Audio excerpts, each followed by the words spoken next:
Halo, selamat siang teman-teman. Eh, Perkenalkan saya Edi Ruhyat dan saat ini saya seorang L&D Learning and Development Specialist di salah satu industri F&B yang sedang berkembang pesat ya seperti itu.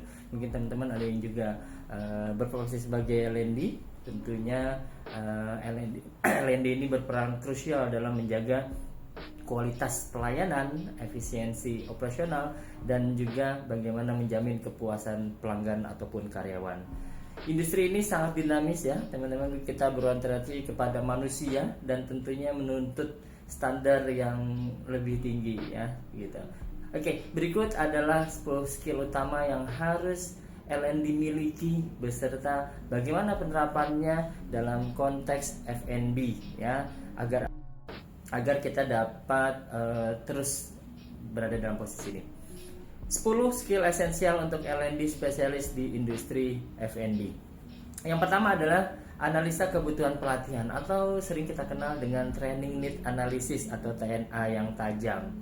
Seperti itu. Apa ini? Kemampuan ini adalah untuk mengidentifikasi kesenjangan antara kompetensi yang ada dan yang dibutuhkan secara akurat ya, seperti itu. Di F&B sendiri ini bukan hanya sekedar kuesioner atau sekedar kumpulan wawancara, tapi ini juga dapat kita lakukan dengan melakukan observasi secara langsung ke lapangan ya. Apa yang kita bisa lakukan? Yang pertama, mungkin kita bisa menganalisa dari data customer feedback untuk menemukan adakah keluhan berulang baik tentang pelayanan, tentang produk maupun tentang keramah tamahan staf di toko. Berikutnya apalagi bisa kita lakukan? Bisa melakukan observasi di outlet pada jam sibuk atau peak hours untuk melihat di mana proses operasional terjadi hambatan untuk dapat kita ambil solusi training apa yang dibutuhkan. Itu skill yang pertama. Yang kedua adalah desain instruksional dan pengembangan konten kreatif. Sebagai L&D, kita juga harus mampu merancang dan mengembangkan materi pelatihan yang tidak hanya informatif ya, tetapi juga harus menarik dan mudah untuk dicerna oleh audiens yang beragam dari level staff maupun dari level manager ya, seperti itu. Apa yang bisa kita lakukan ya? Contohnya adalah bagaimana L&D mampu membuat materi micro learning, mungkin berupa video singkat ya, video 2 menit tentang bagaimana cara melakukan upselling yang efektif agar produk baru dapat terjual sesuai dengan target. Tentunya video ini harus bisa ditonton oleh staff melalui handphone mereka, atau bisa juga merancang simulasi atau role play bagaimana menangani keluhan pelanggan secara realistis ya, seperti itu. Itu skill yang kedua. Yang ketiga, fasilitasi dan presentasi yang energik ya. Sebagai L&D, teman-teman juga harus bisa menjadi fasilitator ya. Teman-teman harus bisa membakar semangat peserta. Seperti itu. Di industri F&B yang serba cepat, sesi pelatihan yang membosankan tidak akan lagi efektif ya. Anda atau teman-teman harus bisa menjadi fasilitator yang dinamis dan inspiratif. Seperti itu. Tentunya ini membutuhkan latihan-latihan. Apa contohnya? Misalnya kita bisa menggunakan teknik gamification dalam pelatihan kebersihan. Misalnya kita membagi beberapa tim, kemudian kita buat kompetisi tim dengan skor kebersihan yang paling tinggi. Atau cara lain, kita misalnya mampu mendemonstrasikan secara langsung cara membuat kopi ya, atau cara melayani tamu dengan benar ya, seperti itu. Itu yang skill yang ketiga. Skill yang keempat yaitu pemahaman mendalam terhadap operasional F&B ya. Tentunya seorang L&D tidak akan bisa efektif jika tidak mengerti dapurnya ya, jika tidak memahami alur kerja FOH-nya, front of house, atau BOH-nya atau back of house, tidak mengerti terminologi dan apa sih tantangan-tantangan sehari-hari ya. Itu adalah semua kunci kredibilitas seorang L&D ya. Penerapannya bagaimana ya? Bagaimana kita menciptakan pemahaman pentingnya standar food safety and hygiene ya. Saat ini standarnya cukup banyak ya, ada HACCP atau misalnya dari berdasarkan standar BPOM atau berdasarkan kebijakan halal ya, seperti itu ya teman-teman.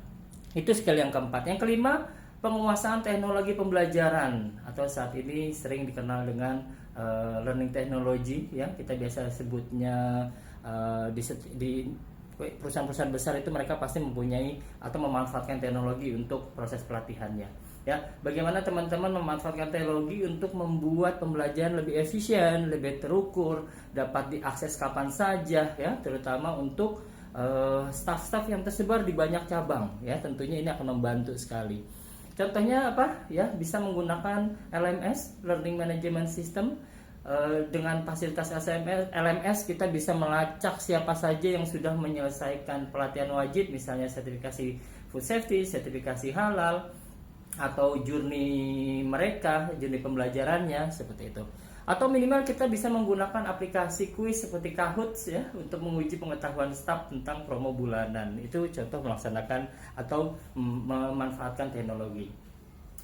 Yang keenam yaitu evaluasi efektivitas pelatihan, ya. Ini juga penting, kita bisa menggunakan berbagai cara, salah satunya adalah model Kirkpatrick.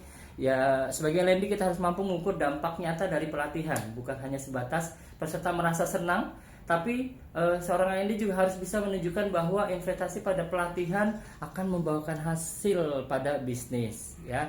Contohnya apa di misalnya level 1 mengenai reaksi. Ini mengukur kepuasan staf setelah pelatihan melalui survei singkat.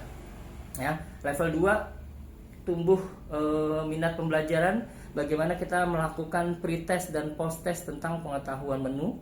Di level 3 pembiasaan atau perilaku, bagaimana kita mengobservasi apakah staf benar-benar bisa menerapkan teknik, ya, teknik penawaran produk sesuai yang sudah kita ajarkan. Level 4 ini bisa lihat dari hasilnya. Di sini kita menganalisa apakah ada peningkatan penjualan item yang dipromosikan atau malah justru terjadi penurunan, ya, gitu. Atau kita juga bisa melihat jumlah penurunan keluhan pelanggan setelah proses pelatihan, ya, seperti itu. Jadi harus diukur juga tuh teman-teman. Itu yang keenam. Yang ketujuh, manajemen project dan organisasi, ya. Sebagai L&D, setiap program pelatihan merupakan sebuah project, ya, begitu. Nah, teman-teman harus mampu mulai dari proses perencanaan, proses penganggaran biaya kah, bagaimana mengeksekusi seperti itu, dan juga yang tidak kalah penting adalah bagaimana melaporkan program, ya, dari awal hingga akhir dengan sistematis dan terorganisir. Ya, contohnya apa?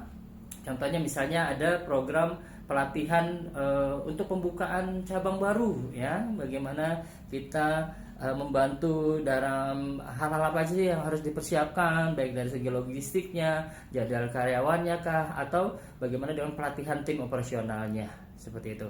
Contoh lain, bagaimana mengelola jadwal pelatihan untuk ratusan staf di berbagai lokasi, ya, tapi jangan sampai hal itu mengganggu jam operasional. Ini tentunya membutuhkan keterampilan organisir yang baik, ya. Yang ke-8 yaitu skill komunikasi dan manajemen stakeholder, ya.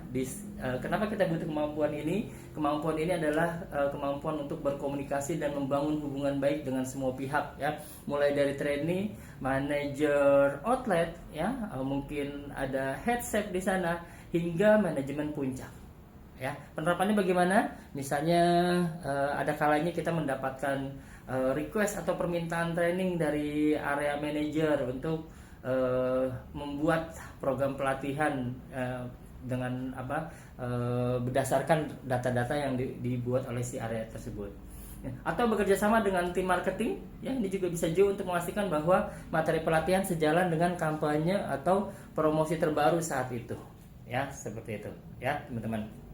Itu yang ke-8. Yang ke-9, kecerdasan bisnis atau business acumen. Bagaimana memahami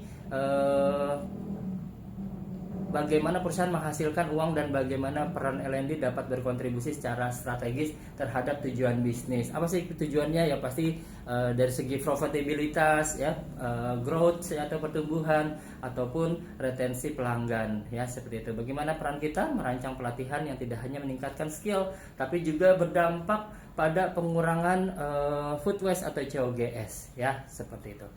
Yang terakhir atau yang ke-10, ya, teman-teman, pelatihan skill apa yang harus kita miliki, yaitu adaptabilitas dan pembelajaran berkelanjutan ya. Sebagai seorang L&D di industri F&B yang selalu berubah ya, selalu ada tren baru, teknologi baru, dan perilaku konsumennya juga terus berubah. Kita harus terus berkembang dan menjadi pembelajar seumur hidup ya. Sukses selalu teman-teman. Terima kasih. Sampai